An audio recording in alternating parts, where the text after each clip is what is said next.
Le Point Bourse vous est présenté par Bourse Direct.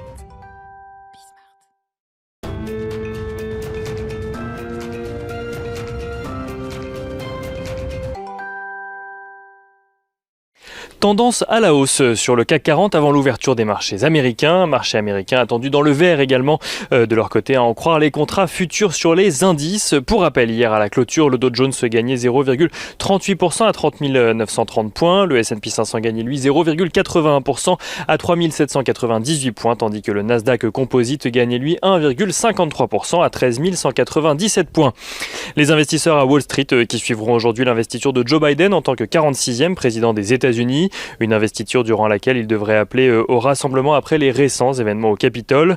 Depuis l'intrusion des partisans de Donald Trump au Capitole, Washington a vu près de 25 000 soldats déployés pour garantir la sécurité de l'événement. Du point de vue économique, l'investiture de Joe Biden fait espérer à de nombreux investisseurs un soutien massif à l'économie, même si certains d'entre eux redoutent un alourdissement de la dette publique américaine. Un sujet que Janet Yellen, la future secrétaire d'État au Trésor, a justement abordé devant les sénateurs hier lors de la confirmation de sa nomination. Celle-ci a insisté sur la nécessité d'un plan de soutien massif à l'économie afin de relancer une économie américaine fragilisée, tout en rappelant que ni elle ni Joe Biden ne proposaient ce plan sans prendre en compte ce qu'elle appelle le terrible fardeau de la dette des États-Unis.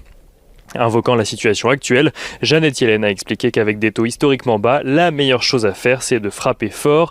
Celle-ci a également rappelé que selon elle, les bénéfices d'un tel plan de relance seraient supérieurs à son coût sur le long terme.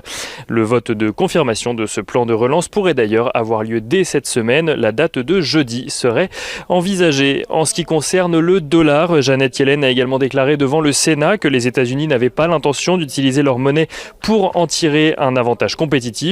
Le dollar qui progresse d'ailleurs légèrement depuis ce matin, faisant reculer l'euro-dollar qui oscille aux alentours des 1,21 $ pour 1 euro.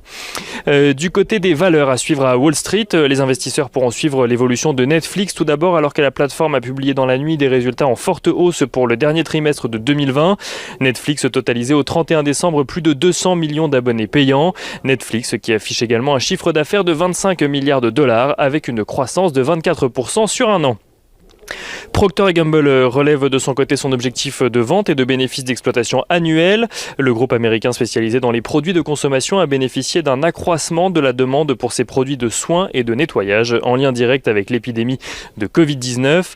Et on notera également la réapparition publique de Jack Ma. Le milliardaire chinois n'était pas réapparu en public depuis plus de 2 mois à la suite d'une prise de parole à l'encontre de la politique de régulation financière chinoise. Une vidéo mise en ligne aujourd'hui le montre en train de s'adresser à des enseignants. Une vidéo qui rassure les marchés, qui n'ont d'ailleurs pas manqué de remarquer le changement de ton du milliardaire chinois à l'encontre du régime.